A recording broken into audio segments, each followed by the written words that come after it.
这又是一起囚禁性奴案，女孩拼命跑向巡警求助，声称自己被性侵了，而且还有坏人在追。随后她就先被送往了医院。可奇怪的是，她不让警察碰自己，也拒绝做性侵检测。于是警察只好先把女孩带回了派出所。而她交代追自己的男人叫广坤，他一直强迫我和他生活，逼我跟他上床。这次本来是开白色货车一起出来的，可我趁机跳车逃了。至于被绑架的时间，则是在6岁的时候。当时我和哥哥在公园里玩，广坤带走了我。结果这让警察突然想起了一件悬案，那就是10年前有位叫艾玛的女孩，就是在6岁时离奇失踪了，至今没有找到。所以警察猜测这个女孩就是艾玛，因为她描述的情形跟当年失踪案卷宗记录的一样。可虽然细节都对得上，但本森警长需要确凿物证才能下定论。而就在这时，有人用 AI 推演出了艾玛现在的样貌图，结果跟这个女孩一模一样，那基本可以确定她就是艾玛了。然而为了确保万无一失，警察又来找了艾玛的父母，让他们仔细辨认。结果只看了照片一眼，父母便激动地认出这就是失踪的女儿。哥哥也是十分喜悦，终于找到妹妹了。对此警察也是为他们一家相逢感到欣慰。殊不知这件事并没有那么简单。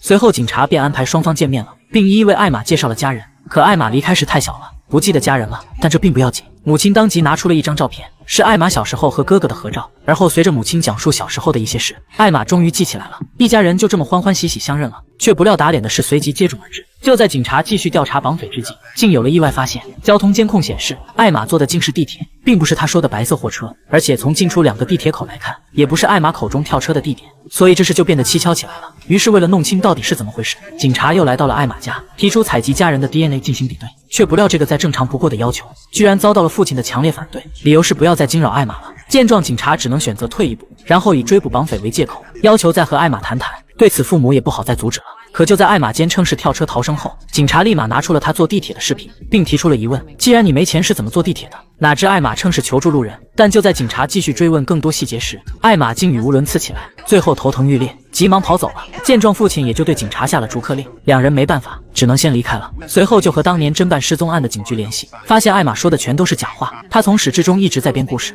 可本森还想替艾玛开脱，也许是他被关久了脑袋不清楚了，结果下一秒就被打脸了。有人在犯罪系统里查了艾玛，竟发现她在通缉名单上，罪名是信用卡诈骗，真名叫兰妮，今年已经21岁了，可不是16岁。所以这下可以确定了，现在的艾玛真的就是个骗子。而恰好就在这时，电视台正在采访艾玛，因为她的失踪曾牵动了国民的心。接着艾玛就讲述了当年被拐走的经过，而哥哥也描述，当发现妹妹失踪后，我大喊她的名字，可始终没有应答。最后我回家告诉了父母，结果听了这段话后，警察立马发现了不对劲。根据卷宗记录，当年哥哥的笔录可是听到了妹妹在呼喊，然后他找到她的衣服就跑回家了，显然跟他现在说的不一样。而这时警察也明白了，哥哥这是在配合假艾玛演戏呢，所以这么看来，哥哥肯定有问题。于是本森当即指示去查清楚。随后警察就在酒吧找到了哥哥，开始慢慢忽悠他，打听艾玛的真实情况。哪知哥哥的警惕性很高，虽然没有明说，但也暗示知道真的妹妹在哪里。而就在警察进一步打探时，父亲突然赶到了，阻止了儿子继续说下去，并在威胁警察一番后离开了。但刚才哥哥透露的信息已经足够了，警察立马就去将艾玛带走了。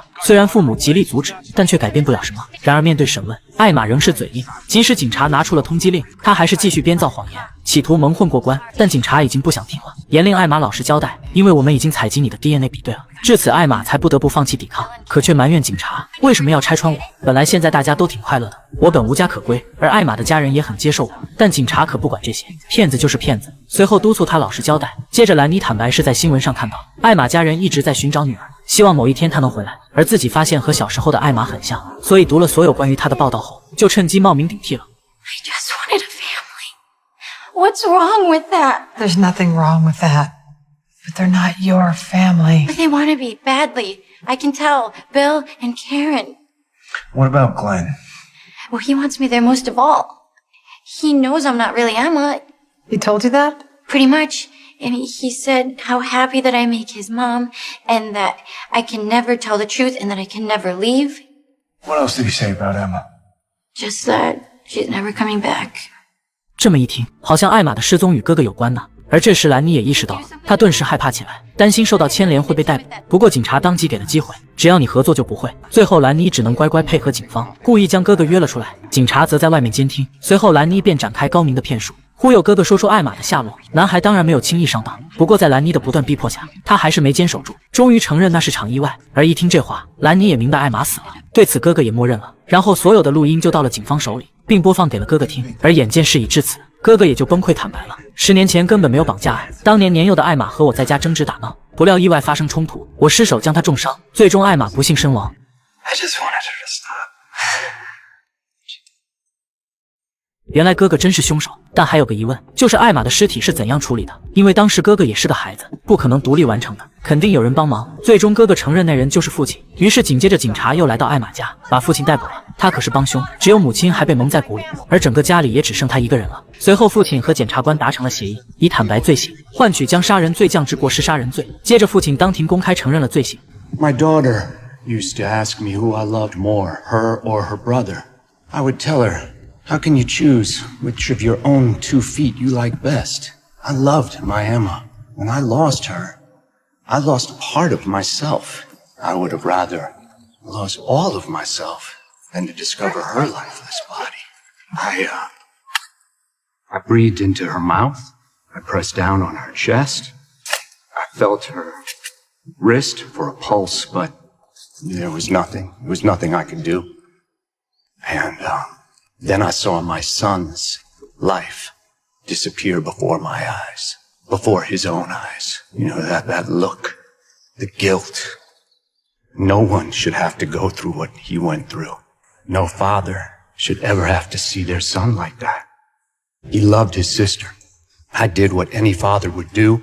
I couldn't lose him too. I wish to God every day it did not happen, but it did. I don't regret helping my son, not for 1 second.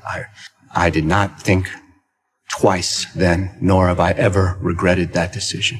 I accepted the plea to avoid putting my wife through a painful trial. And Karen, I miss Emma. And I forgive Glenn. I just hope you can forgive him too. And you can forgive me. 然而母亲却痛苦地走了，她一时无法接受这个结局，也不知该不该原谅丈夫。